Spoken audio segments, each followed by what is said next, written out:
Former prisoner and inmate.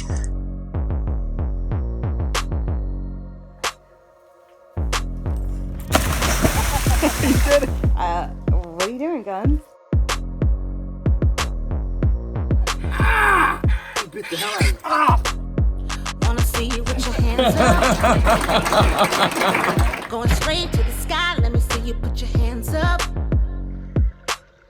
Cause we do till we die and we on another level. I'm at New York City. To the rest of your body,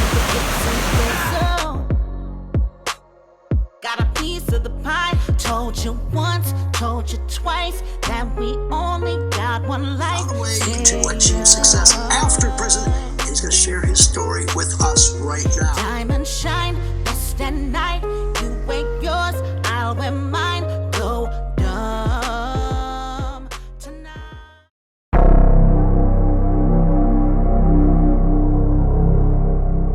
It was a time of my life when I was 20 years old. I just got out of jail. I was, it was definitely a turning point in my life. A lot of things changed. I started meeting new people or getting to know people that I knew but didn't really know. You know, old mob guys and stuff like that. And put some sunglasses. These sunglasses got a story behind them. I found these when I was salmon fishing. I was out in the woods, way out in the woods, like a mile out there along the river, and I look over and boom, a pair of sunglasses, and they're actually not too bad. So I kept them and said, no, what did he say? I might wear them. Well, I'm wearing them. So they came from the gods, I guess.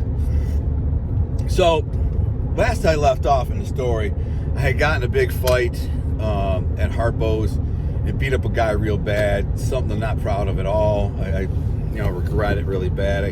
I think that the guy, from what I was told by some of his friends, he never recovered fully. But I hope that's not true. I hope that was just rumor. I don't know, But I did beat him up pretty bad. But he's a big, tough guy, big, heavy set guy. He just kept coming and coming and coming. So I just kept beating his ass. I was sober. He was drunk. That's what happens when you're drunk. You can't fight. Most guys can't fight. I got a lot of fight stories from this time, around this time in my life. But I wanted to tell you a couple of major events that happened that kind of changed my world, And so I've told this story many times, and it's always exactly the same because this is my story. But for the sake of saying it again in chronological order, I'll say it. And then, well, the first thing that happened was when I get out of jail. I'm a few weeks out of jail. I'm selling weed, selling steroids. I'm back in the game. Same thing, hustling, fighting, acting like an idiot. And then I have a cousin. Her name's Nina. I'm not going to say her last name, but I didn't really know her that well.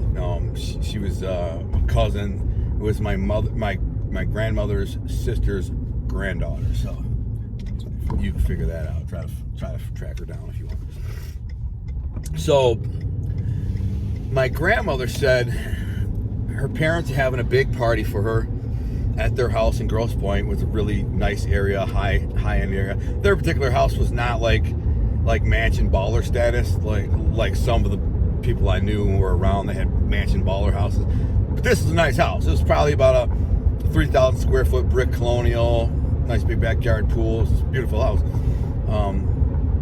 And it was only about maybe 2 miles from my house where I live with my grandma and Grandpa Toko. We were in St. Clair Shores, but Grosse Pointe was only like a mile away, if that, probably a quarter mile away, the border. Alta Road, not Alta Road, but the hell is it? The Martyr Road was the name of it. So my grandma says, listen, you got to go to Nina's party. And I'm like, yeah, okay, sure, Grandma. She's like, no, you need to go, you're going to go to your cousin's party, bring her a card, blah, blah, blah, blah, blah. And I'm like, yeah, sure, Grandma, I'll go. I'm not paying attention to that bullshit. So I ended up going to the beach. And I was just being a bum. Got down at the beach, Metropolitan Beach, this big, huge beach outside of Detroit. On the weekends, it gets up to 100,000 people a day. It's just, it's thousands of people on the beach. Everybody's hanging out, throwing a football and frisbee, volleyball, just hanging out, drinking, and just laying in the sun. Young kids like me or guys like me are macking on young girls in the bikinis. and I get a beep. I'm playing football. I love football, so I was constantly throwing football with my boys. There's 4 or 5 of my boys. They were running me like a dog. It was them 4 or 5 on one end and me on the other, and they just kept throwing it, and I'd throw it back to them, and I'd throw it to the other. And I'd run and like dive over these girls and try to catch it, and that's how I beat the girls. But then I remember I stopped to get a drink, and my beeper was sitting there, and I checked my beeper, and I see it's my grandmother's code, the code I told her to use. She didn't call me very often, so I thought, oh, what the frick is this? You know, this is my grandparents calling me. So I go over to the payphone, drop a quarter in, call. She's like, where are you at? I'm like, what do you mean where I'm at? You said you're going to Nina's graduation party. I said, oh, Grandma, listen, I'm at the beach with my boys, you know, playing football, hanging out. She's like, I don't give a shit what you're doing. Get your ass here now. Have some respect for your cousin. She's going to college in the fall, you know, and bring her a card or whatever. So I said, jeez, all right, Grandma, I'm on my way. I have my Ninja. So I tell my boys, look, guys, I gotta go. I gotta go to this party, you know, my family party. Gotta go. And dude, like, family parties were a big deal, dude. They made me go to them, even funerals. I'm like, I don't even know this old person that died. Why do I gotta go to the funeral? It's respect, out of respect. It's just a silly thing. That's just what people do. Anniversary parties, man. I've been to so many anniversary parties, graduations, baptisms. There's always something, and it's annoying as a mother effer. When you're a kid, you don't care about none of that. You just want to go chasing girls, chasing money. I'm in the street. I don't care. I guess all my cousins that were like my age and around my age, we were all like that. Like, what the frick are we doing here, man? We'd all get together at the parties and hang out. I'm like, man, this is lame. So I shoot home, and I put on, this is what I wear. This is funny. I put on a suit vest, I remember very clearly. I had black dress shorts, a beige, like tweed suit vest, kind of like a, you know, for a suit you have the vest. No shirt underneath. That was the style back then. When you were a musclehead, that's what people wore. It was a good look, man. If you were in good shape, like you were buff as hell. I cut my head. If you were buff, that was the look you wanted. You put on this suit vest, had a big gold chain, you know, with an Italian horn hanging off of it, and put on some like brown Rockport boots, is what I was wearing. Then I went to like the Rite Aid at the corner, got a card, you know, congratulations, you know, and then slipped a $100 bill in there. And you know, I'd only been out of jail like 3 weeks out of jail. I wasn't in prison yet, but so I go to the party and I pull up. I can see it very clearly, clear as yesterday. I come zipping up with my crotch rocket, park on the sidewalk out front, and there's a bunch of little boys playing football on the front lawn. My cousins, you know what I'm saying? But I really couldn't tell you how they were related to me. I just, you know, remember, this is your cousin, you know, whoever, whatever. There's like 5 of them. Some little girls were running around too. And they're all going, Alonzo, come play with us. I'm like, no, I gotta go in the backyard. So I walk in the backyard, because you could hear music playing, and the street's lined with cars. There's like freaking, you know, 50 cars in the street down the block. And you hear music playing in the backyard, and I walk up through the, you know, where the gate would be in your driveway, and walk in the backyard, and you see this big circus tent. And under the circus tent, because it was a hot summer day, this is like, this would be almost July, because I got out of jail on June 5th, and so it probably was around 4th of July actually. Give or take a couple days, I don't know. So I go walking back there, and there's got to be 100 people back there, probably more, 150 people milling about, standing around. But under the circus tent was a bunch of tables, and just aunts, uncles, and cousins, nephews, and all sitting there eating. There was a long rectangular table, like 2 or 3 of them in a row, with all those Bunsen burner pans. And all this food that my aunts had made, all this like, you know, delicious Sicilian food, authentic food. Everybody brought some or whatever, and then they put the food in these pans of Bunsen burners. Then there was a whole freaking like section of desserts, like cannoli and bignolata and some of these other things, pastries and crap. So I don't really pay attention to anyone. I just go walking back in there, and kids are all over, people all over, the kids splashing in the pool, running around. I walk right over to the food table because I'm sure I was high, and I was hungry, so I start making a plate of food. But I see my grandparents. There's like one main table under the circus tent thing. There's a big round table, probably seats 12 people, and my grandparents were at that table. And that also, my aunt and uncle, like my cousins' parents were there. Their parents were there. My aunt Ida, which was my grandmother's sister, and on and on, whatever. There's just all these old people sitting here, and I kind of like, I don't pay attention. I walk over to get some food, and I hear my grandma say, "Alan, have you seen Nina?" I was like, "No, I just got here. I'm getting some food." She's like, "Well, go see Nina. She just walked in the house with her friends to eat." I'm like, "All right, no big deal. Go in there and say what's up." I hadn't seen her for like 3 or 4 years. So the last time I seen her, she was like a 14, 15-year-old little girl, kind of just starting to become a woman. So, I mean, I knew what she looked like, but I was kind of caught off guard. So I grabbed my food and I walk in, and by the way, I did notice right away that sitting next to my grandfather is Tony Giacalone. Tony Giacalone is essentially the boss of the Detroit Mafia. He's the face of the Detroit Mafia. The boss is Jack Tocco, but Tony Giacalone was kind of the proxy boss, the street boss. I guess that's what he was, the street boss. He ran shit, and he was the boss. And he was sitting next to my grandpa, right next to him when they were talking. I didn't really care. I mean, I'd seen him with him before. I'd seen him come over to the house. I'd seen him talk to him. Nothing new. I've talked to him many times. So I grabbed my food, and I walked through the back doors like a slider, glass door. I opened the door, and I step in. It's because of the music. She don't really hear me slide the door open. And I open the door, and she's sitting at the kitchen counter with a tray with a bunch of wine glasses, and she's pouring wine in the glasses, a bunch of wine glasses, right? And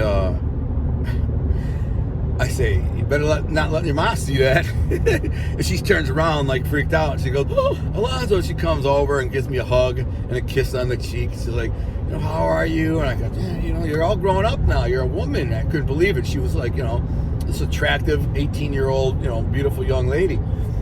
I was only 20. So anyways, she says, "You want some vino? A glass of wine?" And I said, "No, I won't get into that story, but I had crashed our uncle's car in front of an anniversary party a couple of years earlier, like 5 years earlier. I got drunk. I was 15 years old. My uncle Sal says, "Take my car home and get me a pack of cigarettes." And we lived a few blocks away. I don't think I'd ever driven a car before. Like I think I might have drove my sister's car once or twice, and I don't even remember what kind of car it was, but it sure felt fast. And I'm drunk. I've been drinking champagne and wine throughout the party. You know what I'm saying? We've been there for a couple hours. I kept sneaking off with champagne and wine. My sister's going, "Dude, you're freaking out of control." I'm like, nobody's paying attention. Drinking. So I take my uncle's car, but when I come back, I'm flying down the street all fast, and because all the street is lined with cars, so only one car can come through at a time. And I'm flying, and then some cars coming, and it like blocks me in, and I don't know what to do. At the last second, I swerve and crash into my uncle's Cadillac. Bang, to get away. Boom, right in front of the house. Crash, boom, debris everywhere. Everybody runs out to the door, and they sees it, and it's like, man. And I looked like a freaking asshole, and my uncle said, my Uncle Joe Tocco, who looked like a freaking mobster straight out of Central Casting. And I wish I had a picture of him. Big pinky ring, cigar, big heavy set, dark skin, freaking. He looked like a mobster. And he says, only a fool gets drunk. It's okay to have a drink socially once in a while, but when somebody gets drunk, to act like a fool, now you see why. He didn't care about the cars. He's come in the house, we'll call the cops, say somebody hit it, and that'll be that. So, but I was telling Nina this story, and she's laughing. She's like, "I heard about that." I'm like, "Yeah." And she's like, I said, "So I don't drink at parties anymore. I don't drink at family functions anymore." I think I told her I'm not allowed to, but I could, but I didn't. So she said, "Come here, I want you to meet my friends." So she walks me into the dining room, and there's this big wood table, dining room table, big table, heavy oak table, and there's got to be 6 or 7, maybe more, cute young girls. She went to an all-girls school, right? And those all-girls schools, they didn't get exposed to boys very much. So they have now they're hormonally freaking hot to try. And I come walking in there I'm all buff. I was did bodybuilding shows the year before. I did 3 bodybuilding shows. So I was ripped up, tanned up, jersey short up. I got a suit vest with no shirt on. I come walking in with a plate of food and my cousin, and all 6 of them little girls were like, damn, like they're looking at me, checking me out. It made me feel really awkward and uncomfortable, really. So she says, this is my friend, and I sit down, and I'm eating, and they're talking about school, or where they're gonna be going to school in the fall, and what are they gonna be doing, and blah, blah, blah, and I'm just, trying to eat this food. They're all staring at me as I eat, so I feel like a savage. And then afterwards I say, well, it's nice meeting you, ladies. Go outside and talk to my grandparents or something like that. And so I leave, and that's that. Now, when I go outside, I had some little cousins that wanted to dance. Some little girls, they were like, Alonzo, dance with me. And I don't know if, I don't even think I'd ever seen The Godfather before, but when I was a kid, I used to dance with my uncles on their feet and my aunts. So I'd stand on their feet and they dance, and you know what I'm saying, how you got a little kid wrapped around you and you're standing on your feet. And they were doing that to me, and I was dancing with I think they got it from The Godfather, because there's a scene in The Godfather at the party where the kids are doing it. Or maybe it's just an Italian thing, I don't know. So I'm dancing with them, and I'm only about 15 feet from the table with my grandparents, and I hear my name because they're speaking in Sicilian. I don't speak Sicilian, really. I can understand a little bit. Every few words I pick up a word here and I pick a word there. But I heard my name, Alonzo. And I kind of perk up, and then Alonzo again. And I look, so I start kind of moving over towards it. And then I got they were talking about me, my grandpa and Tony Giacalone. And Tony, my grandpa says to Tony, you think you can find Alonzo some work? He's just got out of jail. I want to keep him busy so he stays out of trouble, and blah, blah, blah, blah. And Tony says, yeah, sure, Pete, no problem. I can find him something. Not a problem. And my grandma says, no, he doesn't need to work. He's going to school. Now, I had won a $800 scholarship when I was in jail for scoring so high on the GED. So when I got out, I said, Dad, I got $800 for a scholarship. Would you match that for community college? And even my grandparents said they'll kick in some. He even bought me a car. Everybody was real happy about it. They're like, I'm going to go to community college. I said, there's tons of girls at community college. There's a lot of hot chicks at school. I go part-time, take some easy classes, mac on some chicks, and just keep hustling in the streets, whatever. So my grandma says, no, he's going to school. He don't need a job. And my grandpa says, yeah, but he's got to stay busy. He's got to keep him busy. My grandma says, so at that point I say, do I have any say in this? And they all look at me. This whole table full of old Sicilians that everybody's speaking in Sicilian. I kind of walk over and say, do I have any say in this? And then my grandpa says, you know what we're talking about? I said, yeah, you asked Uncle Tony to give me a job or find me a job, find me some work. He says, yeah. And my grandma says, we're done talking about it. Slams her hand on the table. She says, no, we're done talking about it. Bang. My little 4'11", 100-pound grandmother, she got mad. She said, bang, no. So I said, I don't know what her problem is, but my grandpa and Tony Jack kind of look at each other like, smiling, like, all right, the boss has spoken, and when that's that.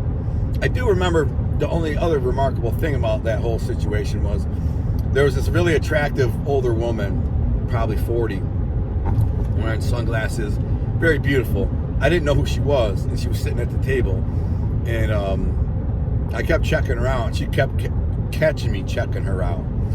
And at some point, I asked one of my aunts, I think it was my Aunt Pat, but I can't say for sure. I said, who is that woman? And she's like, oh, that's your cousin Nina's daughter. And I said, oh, okay. And she's like, she married your cousin so-and-so, and I'm not going to say his name. And right when she says that, I look over at my cousin so-and-so, who's an older guy. I don't know the guy. He's my parents' age, He's my mom's first cousin. I don't know the friggin' guy. I met him a couple times, seen him around, but I have no idea about nothing. And I heard he's kind of a dick, and he's is connected and still doing things in the street. Maybe, I don't know. So, but back then I was just like, he's staring at me. He's staring at me, stare at his wife. So I'm this 20-year-old pretty boy, cut up, tan pretty boy, like lusting after his wife, and I look over at him, and he's like looking at me like, really, kid? Get your eyes off my wife, bro. They had a son who was a nice kid, good kid, cousin of mine, real good kid. I liked him. I won't say his name because I don't want to expose his identity.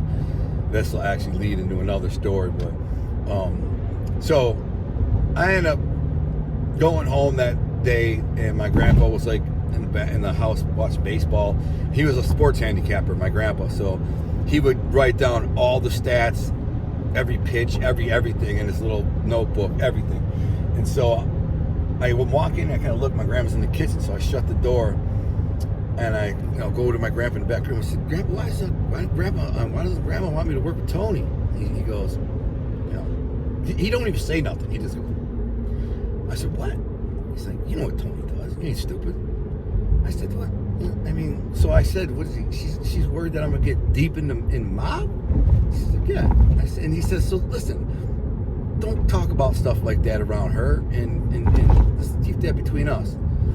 I said, okay, I get it. Not like I was planning on. I didn't realize that was the kind of job you were trying to get me. I thought it was like a job working concrete or something. I didn't know. So it was actually just working with Tony doing God only knows what. They did have this machine shop in 8 Mile, and they did, I do remember my grandpa made reference to that. But I have to finish this. I have to go to the doctor's appointment right now. All right, so, I'm like 20 minutes early for my appointment. I don't know how that happened. I guess I left a few minutes early and made good time. So, I'll finish this story. So, after my grandpa says, watch what you say around your grandma and blah, blah, blah. And I'm like, yeah.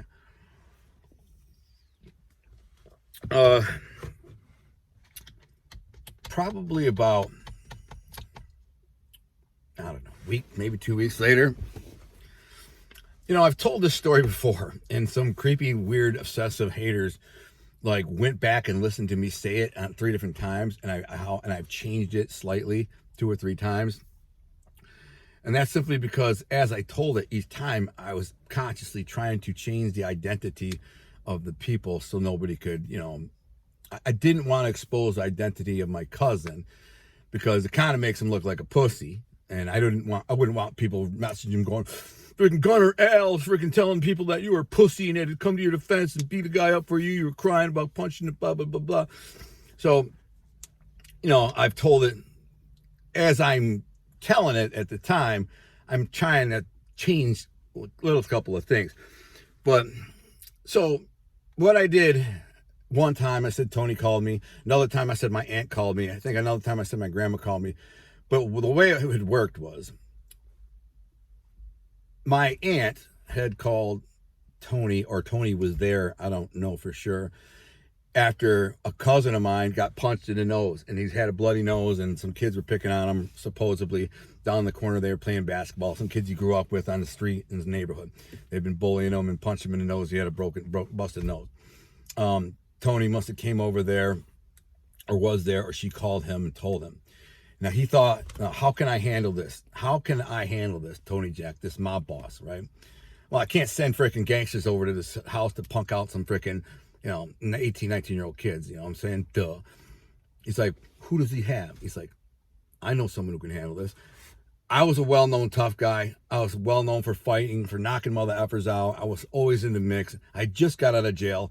I'd already had 8 felonies on my record. I'd been in and out of trouble my whole life, expelled from school since age 14. My grandpa and him were friends, so they talk about me all the time. Not like I was the main topic. They might say, how's Alonzo doing? Not good. Just got arrested. I just went to jail. He's got a new charge. He's got to go to court. He's got blah, blah, blah. Got a lawyer. Got this. And he's like, sounds familiar. Like me and when I was a kid. So, whatever reason he thought of me, when this person, this woman, and I'm not going to identify who she is to him, or really is to me, but I'm going to call her my aunt, right? So, but she's really not my aunt, and she calls Tony, or he's there, one or the other, and Tony thinks of me, and he calls my grandmother. My grandmother pages me and says, call Tony at this number. So I call Tony at this number, and he says, listen, this is what happened. Call your aunt. Can you handle this? I said, now I'm worked up. I'm like, hell yeah, they freaking picking on him. Because he said which cousin it was. And I was like, damn, that kid's not a freaking tough guy at all. He's a freaking, kid is soft, man. He's not a tough guy. He ain't no fighter. Why would somebody punch him in the face, So I was kind of worked up. So then I hang up the phone with him and I call her, and she's hysterical, crying. and saying they beat him up and they're picking on him and blah blah blah. We'll call him Tony. That's what I called him in the other shows. It's not his name. Again, I'm not trying to identify who he is. So I jump on my motorcycle, and again, I think I was at the beach, at Metro Beach, on my crotch rocket. I fly warp speed. I'm going down the expressway doing 100, 110 miles an hour, weaving in and out of traffic.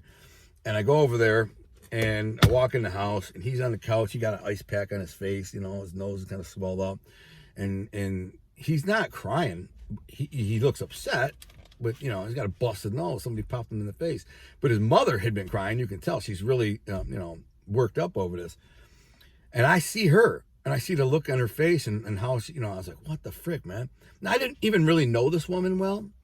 Not at all. You know what I'm saying? I'd seen her at family functions and said hi to her and was introduced to her as an aunt when I was a kid.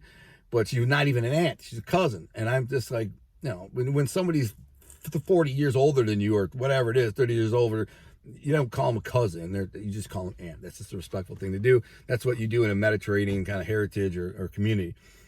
And so I just kind of knew of her, who she was, never really knew how I was related to her at all. But I had, 50 aunts like that, and I just didn't care. I never cared, nor would you or anybody else. When you're a kid and somebody says, this is your aunt, you're just like, oh, hi, aunt. And I had so many aunts when I think back on it. I'm like, who the frick, how was she my aunt? I had my real aunts, like my mother's sisters. There was a couple of them, but then everybody else past that was like, they were cousins. So I say to her, where are these freaking kids at? I'm not scared of nothing. At this point, man, they're just some, I knew they were like high school kids, I'm 20 years old. These kids are like 17, 18 years old. So I'm not scared of, I'm all big, muscular kid, ready to freaking snap. I was a fighter. I was a tough kid. And I had zero fear. So I said, where are these kids at? And she said, points out the window. She said, the corner house. They're in the backyard playing basketball. So, in a corner house, sometimes the garage faces like the side street, not the front, it's with the side street. And there's a basketball rim on the driveway goes up to the garage, and then there's a basketball. So it was around the corner. And I said, Tony, let's go talk to him. He's kind of hesitating. I said, just come on, let's go. So I come huffing over there, stomping over there. And I come around the corner, and I don't even look to see what freaking, Tony's doing. I just walk straight up to these mother effers. I say, which one of you motherfuckers put your hand on my cousin?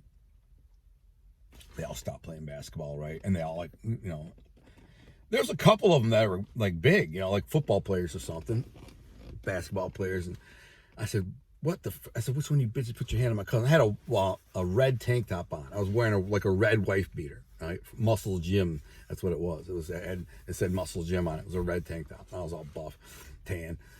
And I said, which one of you put your hands on my cousin? And they all kind of look at me, and here one of them goes, hey, what's up, Al? You're Al, right? Yeah, you're Gino's boy, Al. I said, you know me? You know who I am?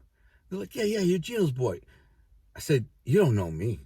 Because if you knew me, you wouldn't put your hands on my cousin. And I look back, and my cousin is standing on the corner. So they all look over at him, but he's like 50 feet away, just kind of hanging out at the corner by himself.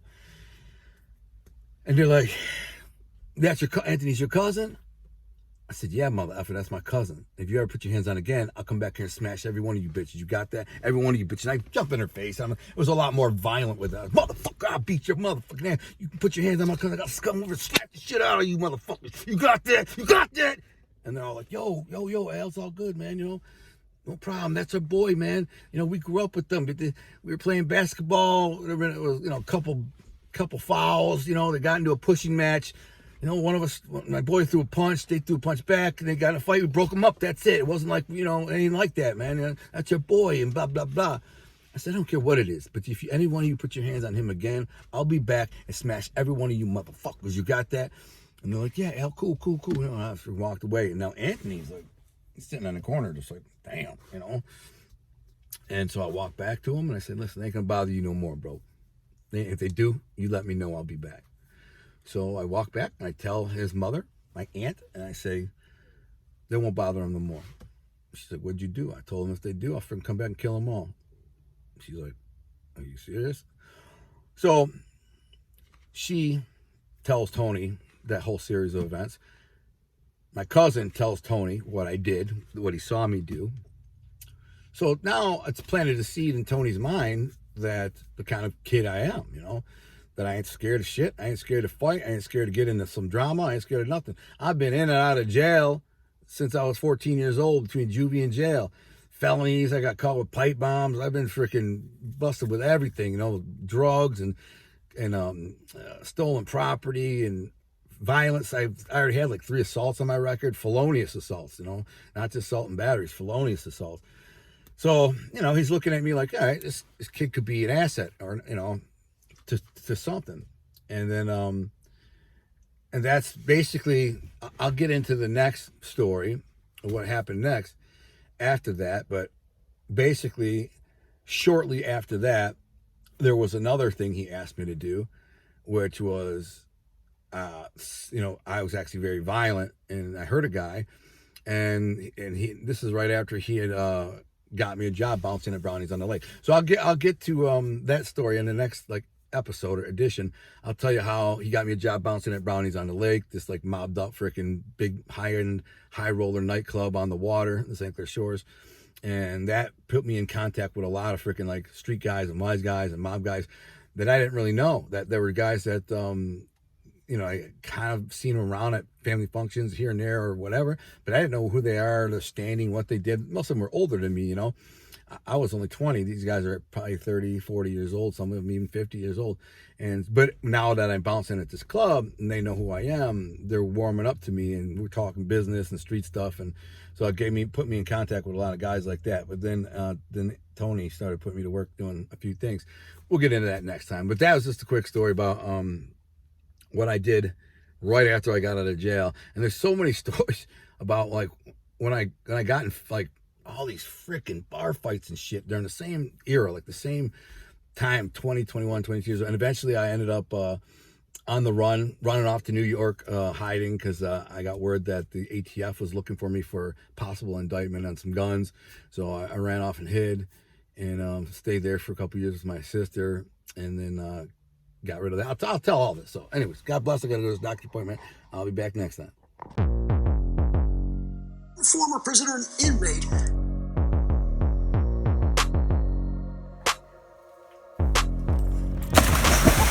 You did it. What are you doing, Guns? You bit the hell out of me. Wanna see you with your hands up. Going straight to the sky, let me see you put your hands up. Cause we do till we die and we on another level. I'm at New York City. To the rest of your body,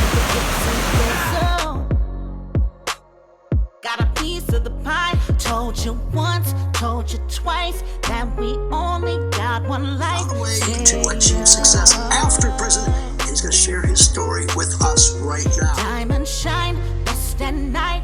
You wear yours, I'll wear mine.